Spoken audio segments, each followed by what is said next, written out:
Ouh là là, la France, Paris, croissant, croquette, a Torre Eiffel, mon amour. De certo modo, para milhões de pessoas, a França é mesmo essa grande rainha simbólica. Um lugar que define o que é elegância, arte, o savoir-faire. O imaginário francês é uma narrativa construída que pega muito no Brasil. Todo império tem os seus segredos. Enquanto Paris brilha nos filmes, cartões postais e Instagrams alheios, há sombras por trás da coroa cintilante.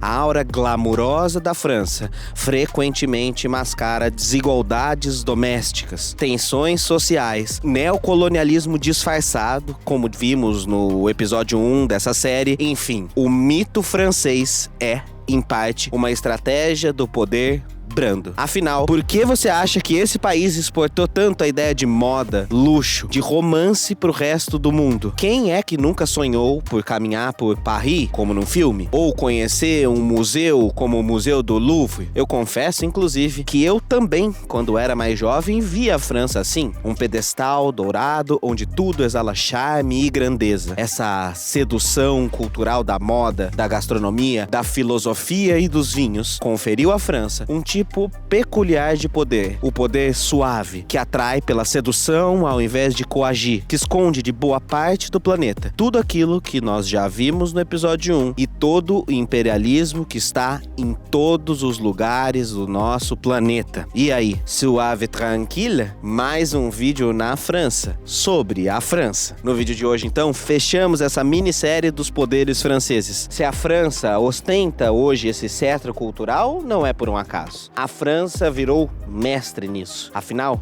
seduzir pelo imaginário é muito mais poderoso do que seduzir apenas pelas armas. É uma mistura de armas, poder e moda, o que vamos ver no episódio de hoje. Então já sabe, deixa seu like, confere sua inscrição, ativa seu sininho, comenta aqui embaixo pro algoritmo mandar esse vídeo que deu muito trabalho para ser feito. Eu espero que você goste e bom vídeo.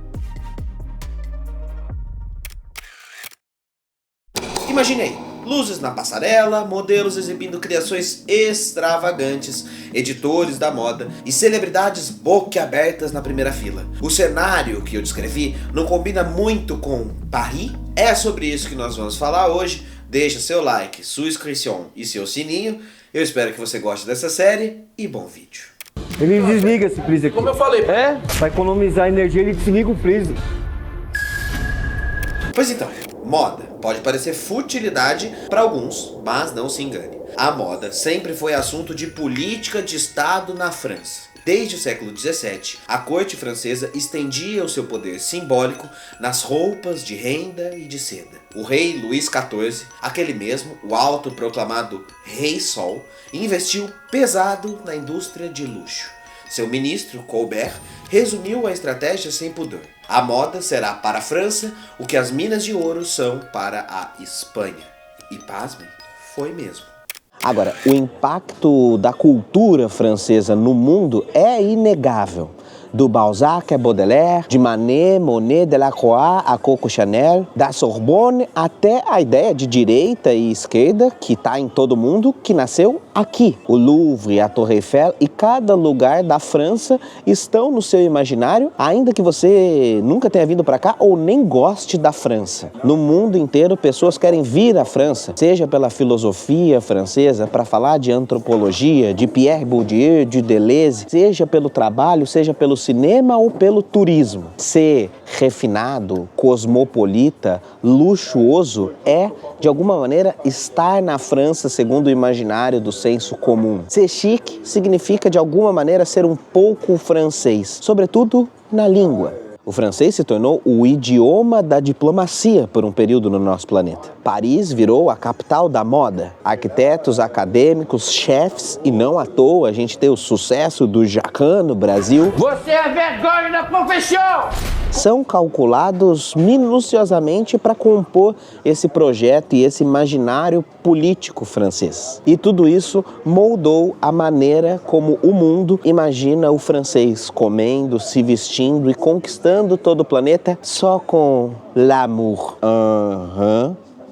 A partir do século XX, o soft power francês entrou em declínio devido a fatores externos, como Guerra Mundial e a ascensão dos Estados Unidos, além das questões internas ligadas à reconstrução do pós-guerra. Demorou muito tempo até a França recuperar parte dessa influência, investindo em instituições culturais e educacionais. Derrotada, humilhada e ocupada pelos nazistas durante a Segunda Guerra Mundial e com o Império Colonial em frangalhos, a França pós-45 precisou urgentemente se reconstruir não apenas em suas cidades, mas também em seu prestígio internacional. A alta costura parisiense foi muito importante para isso. E nomes como Chanel, Dior e Yves Saint Laurent sempre carregam consigo algo além das roupas bonitas e do luxo.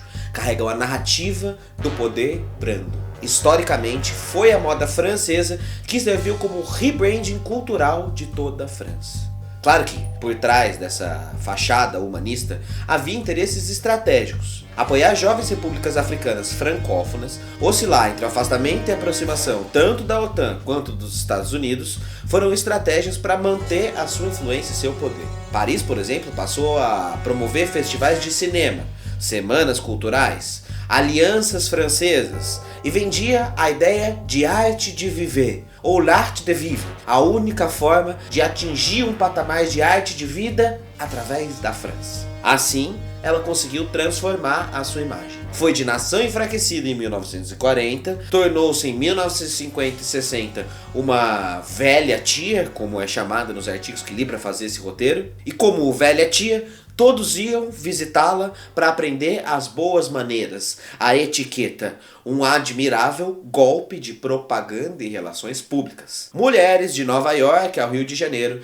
desejavam se vestir à la française, confirmando a eficácia do poder suave e sedutor da moda. A partir do boom de Christian Dior e a sua visão arquitetural da moda, a França recuperou a sua relevância cultural, consolidando uma estratégia deliberada de soft power, com Paris se posicionando como farol da influência cultural e diplomática no mundo dividido no pós-guerra. O New Look foi um verdadeiro manifesto cultural, delineando os novos contornos da identidade francesa pós-guerra. Essa inovação da moda não revolucionou só a indústria das vestes, mas também transmitiu uma narrativa de excelência global. Ao projetar essa imagem de luxo e sofisticação, Christian Dior fortalecia a sua própria marca e transcendia a França para colocá-la novamente nesse panteão das belas artes que tinha sido perdida desde a Belle Époque. A Dior, percebendo as nuances culturais que tinha para entrar em cada país, se adaptou e adaptou a sua marca não apenas para vender produtos, mas exportar um estilo de vida francês, reforçar o seu papel como embaixadora cultural. Essa função entre moda e diplomacia se tornou visível na capacidade da Dior em articular uma narrativa que atravessou fronteiras e salvou a França no cenário global. Com o sucesso da Dior, a França adotou deliberadamente essa estratégia de soft power para recuperar sua relevância internacional. Nascia ali uma reinvenção calculada. Paris deixar de ser apenas uma capital política para se transformar num farol da influência da moda. E a moda torna-se um verdadeiro manifesto cultural. O Estado francês não demorou a reconhecer o valor estratégico da sua indústria de luxo. Nos anos 60, quando a alta costura começou a sofrer concorrência de Londres, Nova York e da ascensão de outros países, o governo entrou ativamente em cena. Criou planos de apoio financeiro e diplomático para, abre aspas, proteger o patrimônio nacional das roupas. As embaixadas passaram a organizar elas próprias exposições de estilistas, promovendo a criatividade francesa mundo afora. A primeira-dama, Claude Pompidou, chegou a incluir desfiles de moda como parte de visitas oficiais de outros líderes de Estado. Nos anos 80, o então ministro da Cultura, Jacques Lang, elevou a moda ao patamar de arte, oficializando o status da Paris Fashion Week como um dos grandes eventos culturais da França. Essa parceria entre Estado e setor privado que vai consolidar a França, e sobretudo Paris, como esse palco dos desfiles mais cobiçados do mundo. Um verdadeiro espetáculo midiático, que na prática funciona como propaganda gratuita do charme francês. Promover a excelência da criatividade da moda nacional passa a ser um objetivo cultural, econômico e geopolítico, mostrando que na França, até um vestido pode ser instrumento de diplomacia internacional. É como se a França dissesse: podemos não mandar mais no mundo, mas quando o assunto é estilo de vida, ainda somos os reis absolutistas. A França ganhou batalhas culturais vestindo o mundo ao seu modo. Em suma, enquanto Washington e Moscou exportavam tanques de guerra e ideologias durante a Guerra Fria, a França exportava Chanel No. 5, filmes do Godard, bolsas Louis Vuitton, diplomas da Sorbonne ou neocolonialismo, que falamos no episódio 1. Ideologias e tanques, mas de modo mais disfarçado. Nada disso é por um acaso. Um relatório recente, que a fonte você pode conferir na descrição abaixo, apontou que a França segue como uma das nações mais agressivas e bem-sucedidas em soft power do mundo. E experimenta com isso um retorno econômico, geopolítico, de turismo gigantescos. Os números não me deixam mentir. Só em 2023, o grupo LVMH, dono de marcas baratas e simples como a Louis Vuitton, a Dior, a Givenchy, a Chandon, que ultrapassa a marca histórica de 500 bilhões de dólares em valor de mercado, tornando-se a empresa mais valiosa da Europa. Essa presença onipresente transforma o país em sinônimo de desejo. Se o luxo é um idioma, ninguém o fala tão fluentemente quanto o francês.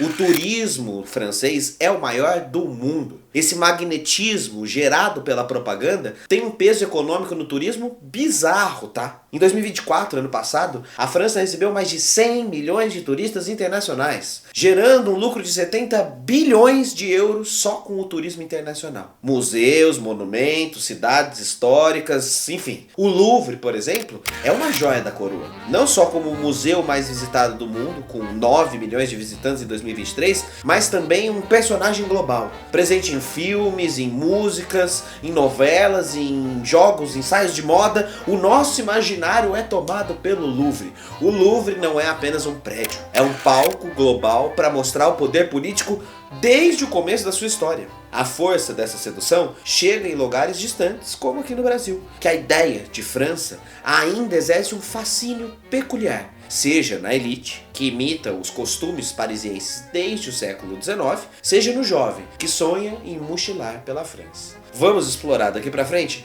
como é que a França vive no imaginário nosso, brasileiro. Às vezes idealizada ao extremo, quase como uma terra prometida cultural, às vezes colocada como um lugar sem saída, em declínio, que nada presta e nada é utilizável. Não é um nem outro.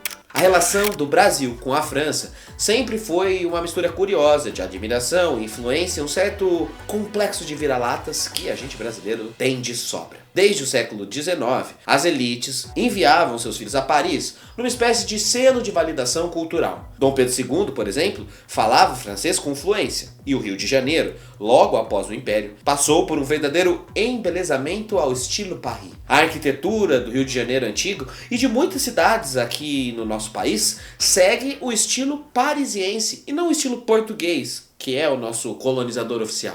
Para muitos brasileiros, a França ocupa esse lugar especial no imaginário coletivo. Significa sofisticação, arte, refinamento, influencia gerações inteiras. Ser chamado de afrancesado antigamente era meio um elogio e meio uma provocação. Um apelido que mostrava refinamento, mas também mostrava algo como ser metido à besta ou qualquer coisa do tipo. Até pouquíssimas décadas atrás, aprender francês era obrigatório nas escolas. E se você duvida e é mais jovem, eu peço para as pessoas mais velhas comentarem aqui embaixo para os outros verem que é verdade sim. Paris virou sinônimo de civilização e tudo que era ligado a Paris era considerado chique por aqui. O soft power francês aqui no Brasil não se construiu apenas com discursos diplomáticos, mas com experiência sensorial. A elite que enviava os seus filhos para Paris voltava deslumbrada com aquele local que, apesar de todos os problemas sociais e econômicos, realmente é lindo. E é impossível negar a força estética da cidade. Catedrais, bairros charmosos, prédios históricos, para quem é historiador como eu, é um deleite, museus para tudo que é lugar, boulevard, enfim. A França é de fato muito bonita. E isso exerceu uma influência gigantesca em nós brasileiros. Teve uma época que a França foi a grande referência em arte para quase tudo. Na literatura, nossos escritores liam e imitavam Balzac, Flaubert, Baudelaire. Nas artes plásticas, imitavam Monet, Manet, Degas. Artistas como Pedro Américo eram enviados para temporadas para se formar em Paris. Na política e nas ciências sociais, as ideias do positivismo de Auguste Comte ou o início da sociologia, que ajudaram a moldar as nossas constituições, e até a frase da nossa bandeira nacional, ordem e progresso, tem inspiração do iluminismo francês. O chamado Grand Tour das elites aristocráticas brasileiras do passado constituía-se em longas temporadas na Europa para manter correspondência com intelectuais franceses, além de visitar a cidade com frequência. O Dom Pedro fez essa Grand Tour e o próprio Rio de Janeiro passou por uma grande reforma urbana depois de uma viagem de Dom Pedro, que voltou encantado com a beleza francesa. Na gestão do prefeito Pereira Passos, os cortiços foram demolidos e avenidas ao estilo parisiense apareceram. Teatros imponentes foram erguidos e modas francesas dominaram a elite carioca. Isso foi chamado de Belle Époque Tropical. E as famílias ricas de São Paulo e do Rio se deslumbravam desfilando nas avenidas com os seus longos vestidos e os perfumes franceses para mostrar status social. Para ser um intelectual, era obrigatório ler Émile Zola. E a febre francesa não parou por aí. No pós-guerra, intelectuais da esquerda francesa fizeram muito sucesso por aqui. Jean-Paul Sartre, Simone de Beauvoir, Michel Foucault, Pierre Bourdieu, enquanto os críticos de cinema endeusavam a Nouvelle Vague. Enquanto, durante a Guerra Fria, o cinema americano exportava blockbuster no cinema, a França ia para um soft power alternativo, cinema cult. Tem até uma expressão chamada moléstia de Nabucco, inventada por Mário de Andrade, que cunhou essa referência ao diplomata Joaquim Nabuco, um dos muitos brasileiros que viam Paris como uma segunda pátria de alma. Se sentir na moléstia de Nabuco era se sentir francês sendo brasileiro. Drummond, veja só você, escreveu aos 22 anos como um mineiro belo-horizontino que lamentava ter nascido em Minas e não em Paris. E fazia questão de dizer, não é cabotinismo, é constatação poética. Ah, me erra, Drummond. Em 22, na famosa Semana de Arte Moderna em São Paulo, os modernistas bradavam por uma estética nacionalista. Mas logo depois, muitos deles, como o de Cavalcante e o Villa-Lobos, foram buscar estudo e legitimação onde? Em Paris. Durante muito tempo, a elite brasileira realmente acreditou que para ser culto, elegante ou moderno, era preciso vestir-se à moda francesa, falar francês e ter no currículo pelo menos uma graduação em Paris. Paris foi a nossa Passárgada, o lugar idealizado onde tudo parecia mais bonito, mais culto, mais civilizado. Um puxadinho geográfico dos nossos sonhos de grandeza cultural, misturado a um viralatismo absurdo que corrói a nossa alma. De qualquer modo, o francês invadiu o nosso vocabulário cotidiano. Termos como croissant, toilette, garçom, chic, vergonha de profissão foram absorvidos sem nenhuma cerimônia. Ser elegante no Brasil virou quase automaticamente ser à la française. Os estudiosos chamam esse fenômeno de francesismo, uma espécie de aculturação voluntária, onde a sociedade letrada brasileira incorporou valores, hábitos e gostos franceses. Prefiro continuar chamando de viralatisme. Na moda, a dependência foi clara também até o século XX. As senhoras de elite encomendavam vestidos direto de costureiros lá de Paris, ou seguiam moldes de revistas francesas. A culinária francesa também foi um símbolo de status por aqui. O primeiro restaurante de luxo do nosso país foi fundado em 1860 e já servia alta cuisine francesa. Até em Salvador, nos anos 50, surgiu um tal Café Paris, um ponto de encontro entre intelectuais. Esses intelectuais liam Victor Hugo e o povo comum escutava Edith Piaf, lotavam teatros brasileiros na década de 50 e 60 para ver Balzac ou outras obras do teatro francês. C'est la vie e très chic invadiram as propagandas brasileiras, gírias e até roteiros de novela. Essa relação idealizada com a França, porém, ignora completamente as nossas contradições históricas. Poucos brasileiros até recentemente associavam a França a tudo aquilo que a gente falou no episódio 1. As guerras da Argélia, os testemunhos nucleares na Polinésia Francesa, ou a existência inclusive de periferias empobrecidas na própria França, um dos lugares mais caros para se morar no mundo. Mas, no nosso imaginário, preferimos sonhar com a France dos museus e das boulangeries, não com a França dos guetos e das fábricas. Esse filtro cor-de-rosa faz parte do soft power francês. A sedução é tamanha que só enxergamos o que encanta.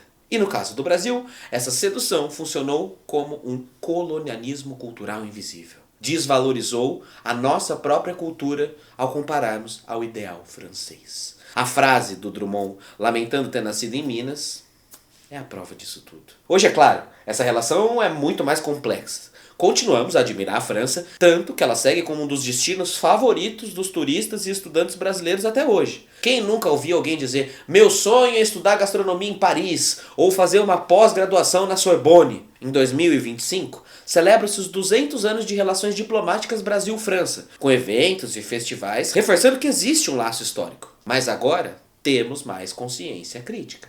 Já sabemos que a França tem seus preconceitos, suas tensões sociais e os seus interesses geopolíticos, mas o mito francês ainda tenta permanecer. Seja na música pop, nas dezenas de bistrô e boulangeries abertas por aí afora, ou nas legendas de Instagram que insistem em colocar lá Bonjour Paris, segurando a torre, como é o costume.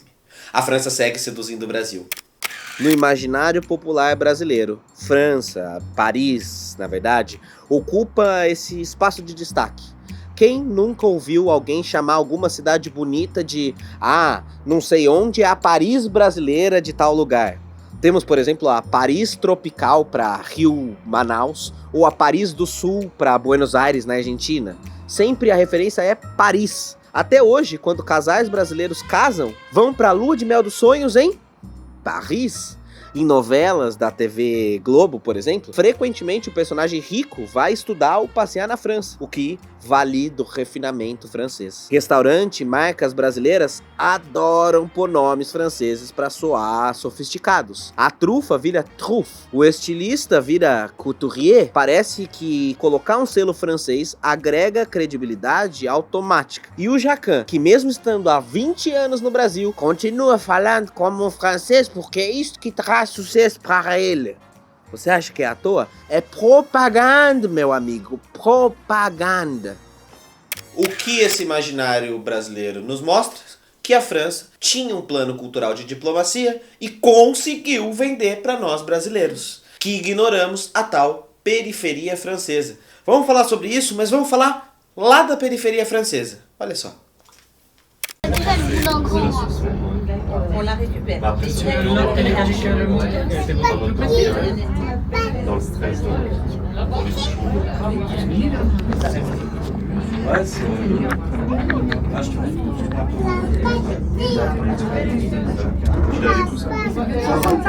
Essa veneração toda também é um pouco cega. Idealizamos uma França do cinema, sem lembrar das contradições reais. Por exemplo, muitos veem Paris como multicultural, como liberal, como o ápice da educação pública e da arte acessível, o que em parte é verdade, mas desconhece os problemas sérios que ocorrem aqui na França. A pobreza dos subúrbios, as periferias, a tensão racial, e tudo isso é apagado pelo imaginário brasileiro. Projetamos a França com valores e desejos nossos, o da cultura, da igualdade, do desenvolvimento, que gostaríamos de ver no Brasil. Há algo de bonito nisso, buscar inspiração, mas é completamente ilusório. Afinal, nem tudo em Paris são croissants quentinhos e museus gratuitos. O estudante universitário brasileiro ainda sonha em conseguir uma bolsa para estudar na França. O turista brasileiro adora gastar o euro na Paris da Torre Eiffel. Mas pouco se fala desse passado colonial quando se pensa em França. Pouco se liga à violência policial de Paris, os problemas de xenofobia, de racismo, o ódio contra o imigrante, de como isso afeta o presente francês, de como há um problema estrutural na lógica francesa. O nosso imaginário consome só os perfumes, não consome o odor desagradável do francês médio.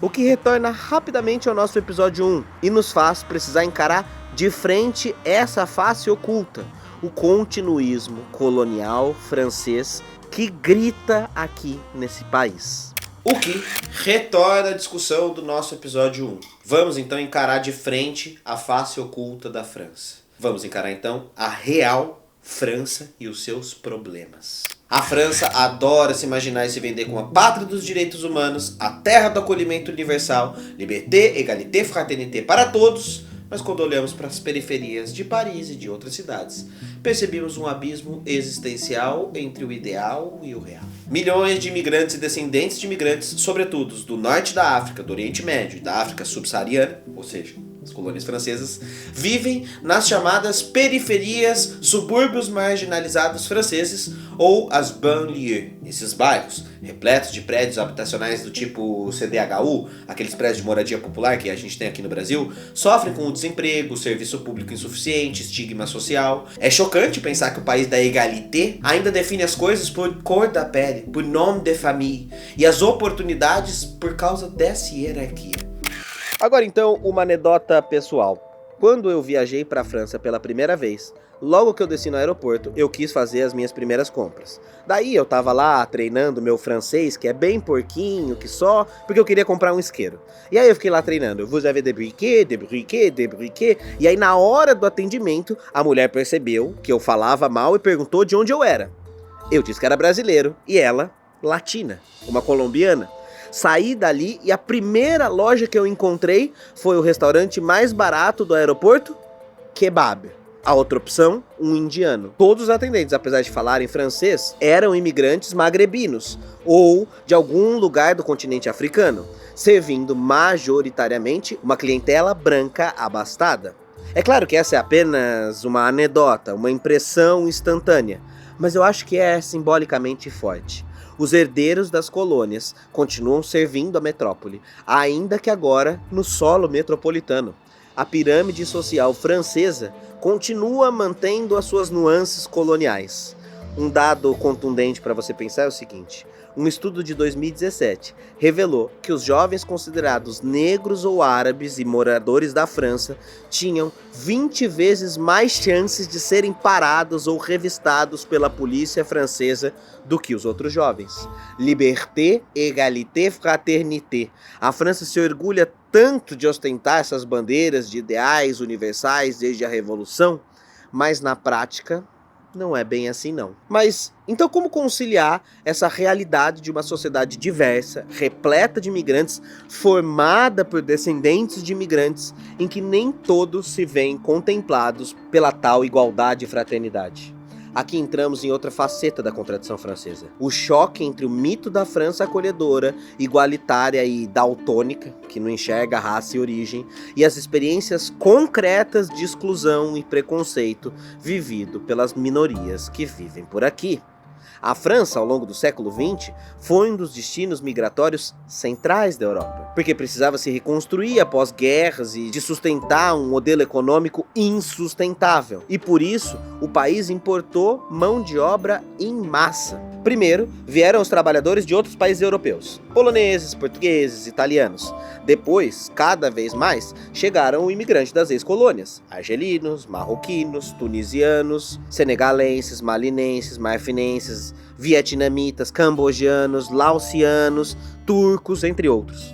A partir de 75, milhões de estrangeiros passaram a compor a população francesa, cerca de quase 10%, e uma população que trabalha de verdade na construção civil, nas fábricas de automóvel, nos serviços urbanos. Contudo, a integração dessa população imigrante não é égalité coisa alguma. Muitos imigrantes são alojados nas bidonvilles, uma espécie de favela nos arredores das cidades, ou em dormitórios superlotados dos subúrbios industriais. Quando a prosperidade dos Trente Glorieuses mingou nos anos 70, a atitude oficial do governo também mudou. A França suspendeu o ingresso de trabalhadores estrangeiros e até ofereceu dinheiro para que esses imigrantes voltassem à força. Foi a chamada política de retorno assistido em 77. Mas claro, poucos retornaram. Já tinham construído a sua vida aqui a convite da própria França. Fixaram família por aqui, criaram cultura e nas décadas seguintes formaram aquela segunda geração, a de filhos de imigrantes, nascidos em solo francês. Então, portanto, cidadãos plenos de direito. Em teoria, a doutrina republicana francesa não faz distinção entre cidadãos. Todos têm que ser franceses iguais, independente da etnia ou da religião. Na prática, é claro, esses jovens se depararam com um muro invisível de discriminação e de marginalização, especialmente quando a gente está falando dos jovens oriundos das antigas colônias. Os sinais dessa contradição se manifestam de várias formas. Um índice, por exemplo, gritante é o do desemprego. A taxa de desemprego entre jovens de áreas periféricas ou de imigrantes costuma ser o triplo da média nacional.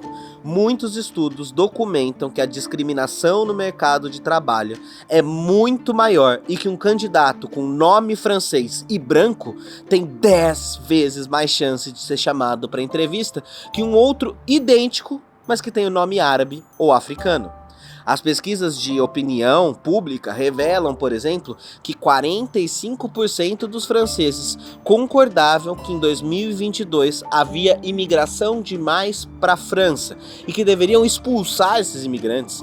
Um sentimento explorado, é claro, por partidos de extrema direita, mas que contamina todo o polo político.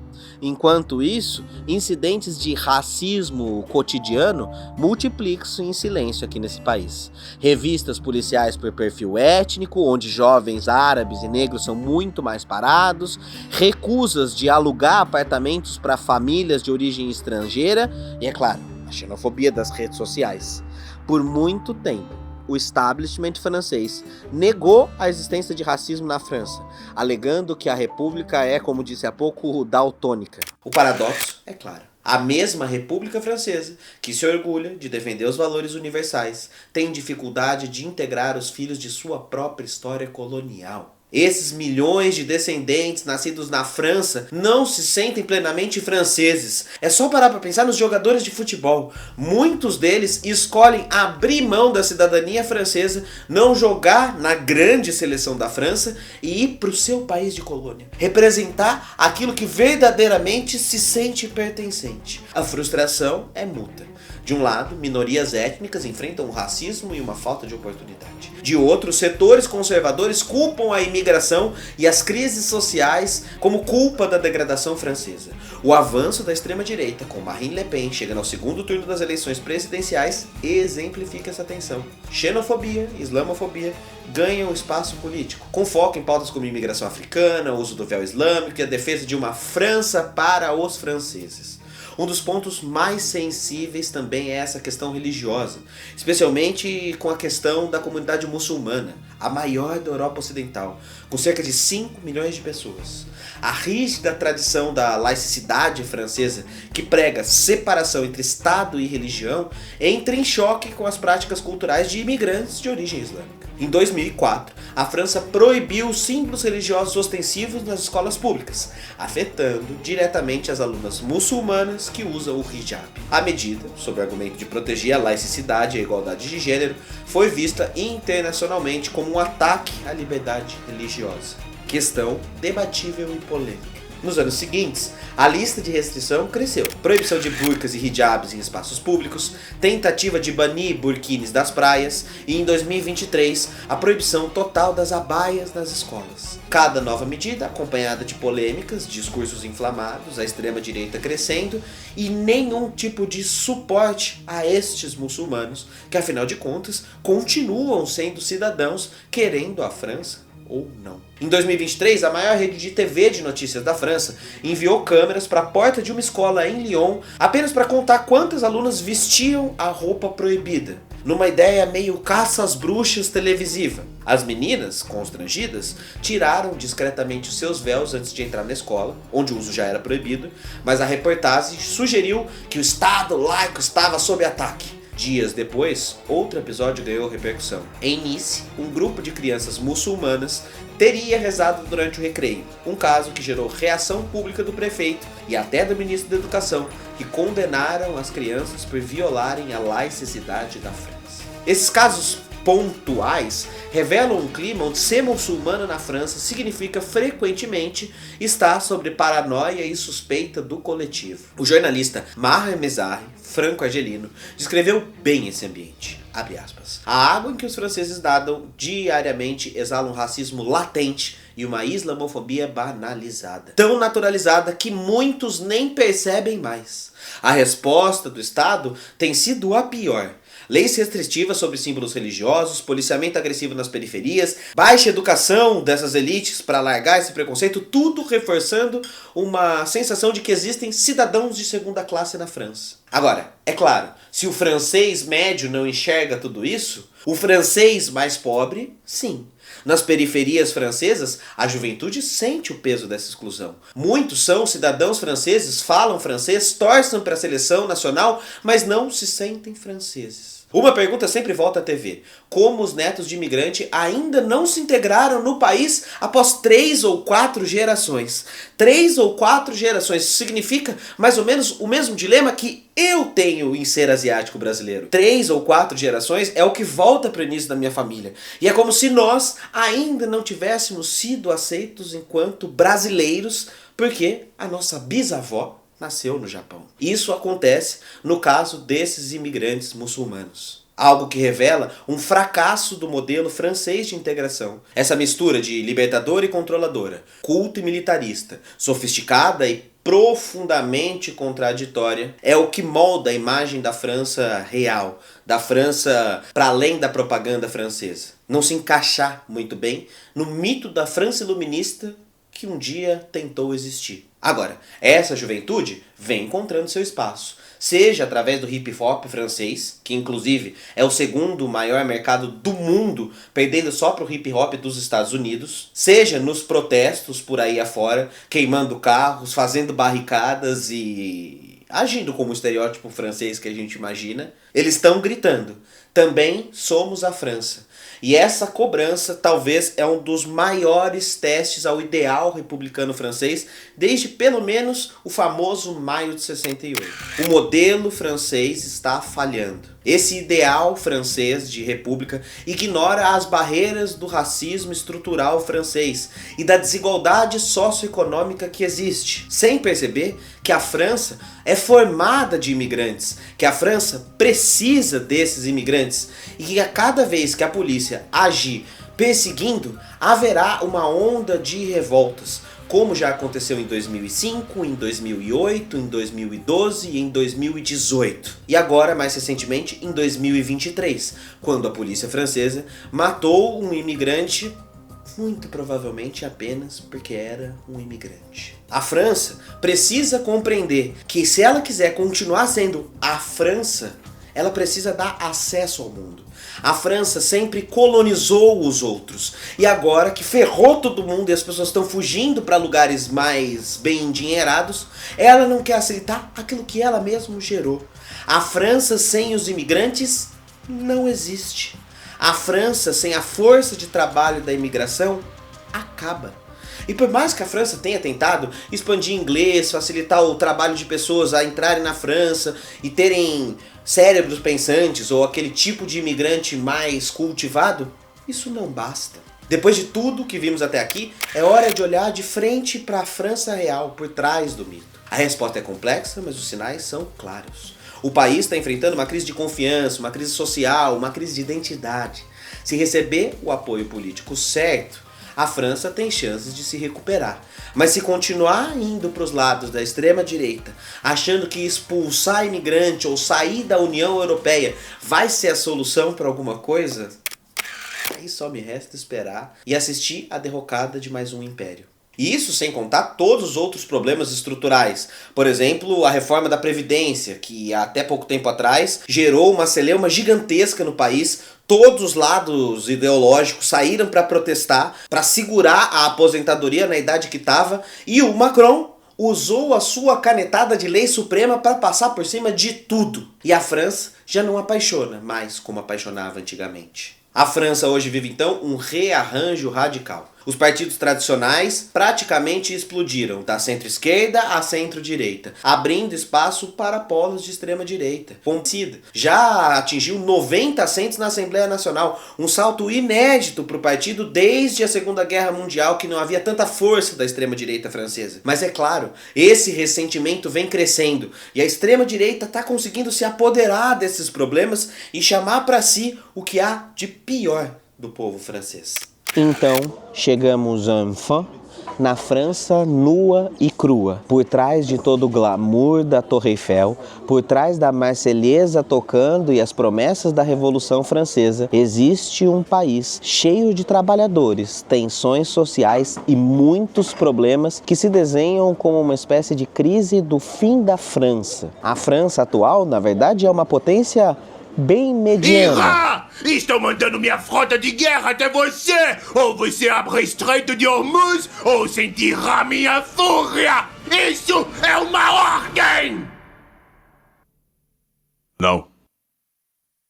Ok, ele é mais forte do que eu pensava. Eu me rendo! Importante, sim, mas muito distante do seu apogeu glorioso do passado. E está passando por uma verdadeira crise de identidade e de confiança do francês sobre si e do mundo sobre a França. Vai ter! Economicamente, a França está patinando. O crescimento é quase anêmico, coisa que não ultrapassa nem 1% ao ano. E até os setores que a França era conhecida por essa propaganda que falamos nesse episódio, está sofrendo uma crise terrível, como a beleza e a moda. Os estudantes, por exemplo, que vinham para cá anteriormente, agora preferem migrar para o leste asiático.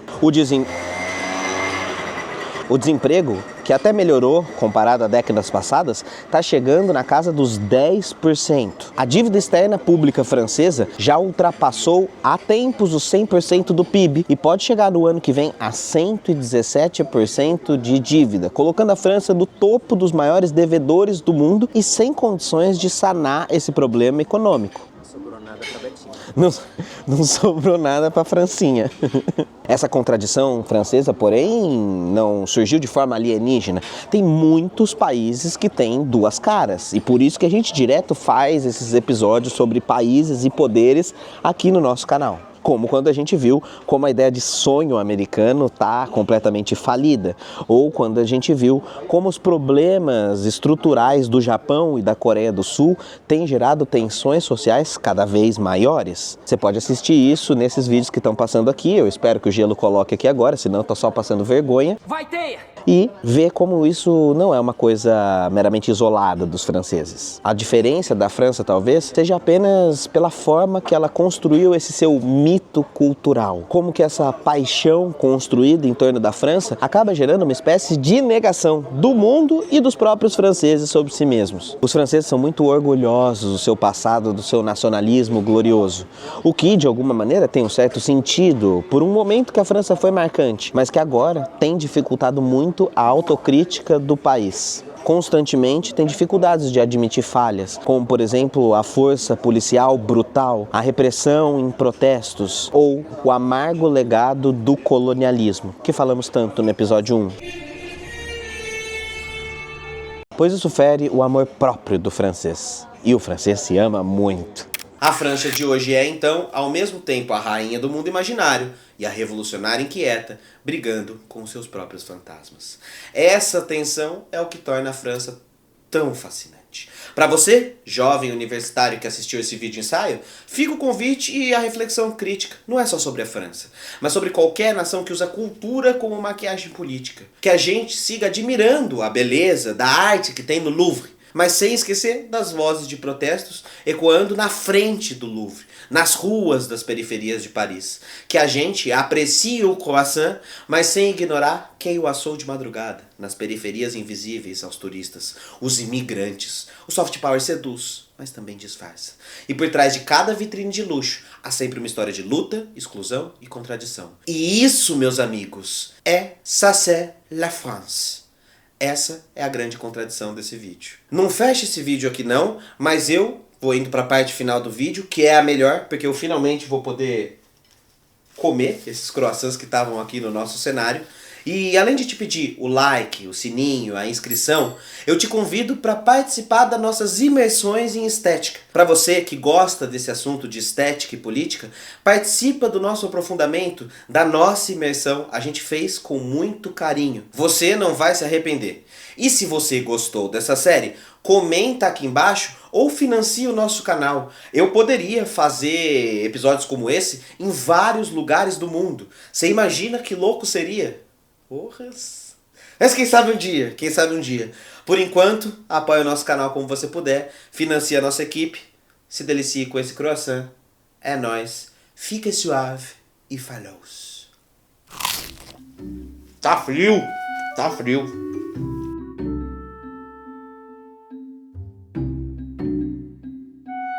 Tensões sociais. As pessoas adoram. Viu a câmera, o ser humano já... Oh! Um recado aqui para os franceses. Bonjour! Pronto, só isso. Igual a Abby. Eu viajei o mundo atrás de uma explicação. Não.